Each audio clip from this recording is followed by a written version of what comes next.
કેજરીવાલ વિરુદ્ધ પ્રથમ વખત રસ્તા પર ઉતર્યા કૈલાશ ગેહલોત, જય શ્રી રામના નારા સાથે ભર્યો હુંકાર। તાજેતરમાં જ આમ આદમી પાર્ટીના મોટા નેતા અને દિલ્હી સરકારમાં પરિવહન મંત્રી કૈલાશ ગેહલોતે પાર્ટીમાંથી રાજીનામું આપી દીધું હતું। રાજીનામા બાદ કૈલાશ ગેહલોત ભારતીય જનતા પાર્ટીમાં સામેલ થઈ ગયા। આજે ભાજપે અરવિંદ કેજરીવાલ સામે વિરોધ પ્રદર્શન શરૂ કર્યું છે। આ દરમિયાન આ વિરોધ પ્રદર્શનમાં ભાજપ નેતાઓની સાથે કૈલાશ ગેહલોત પણ નજર આવ્યા હતા।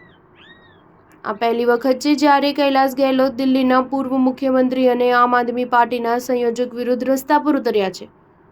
આ દરમિયાન ભારતીય જનતા પાર્ટીના નેતાઓએ કેજરીવાલ પર ગંભીર આરોપ લગાવ્યા છે। ભાજપે કેજરીવાલને તેમના સરકારી બંગલાને લઈને પણ આડે હાથ લીધા હતા।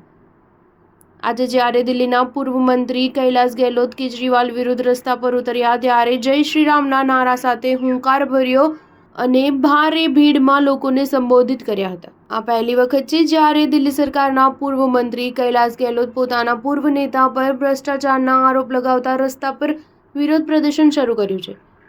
ગુરુવારે શરૂ થયેલા કેજરીવાલ વિરુદ્ધ ભાજપના વિરોધ પ્રદર્શનમાં ભાજપના ઘણા નેતાઓ સામેલ થયા હતા।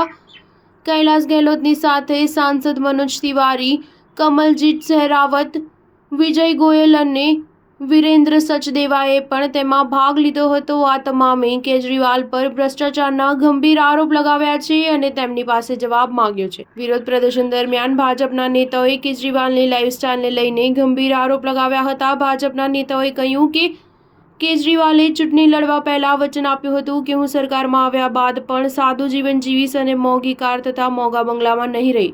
ભાજપના નેતાઓએ આરોપ લગાવ્યો કે કેજરીવાલે પોતાનું વચન તોડીને ભ્રષ્ટાચાર દ્વારા પોતાના બંગલામાં ઘણા પૈસા લગાવ્યા અને પોતાનું જીવન વૈભવી બનાવ્યું। સ્ટાર ન્યૂઝ 7 હંમેશા સચ્ચાઈની સાથે।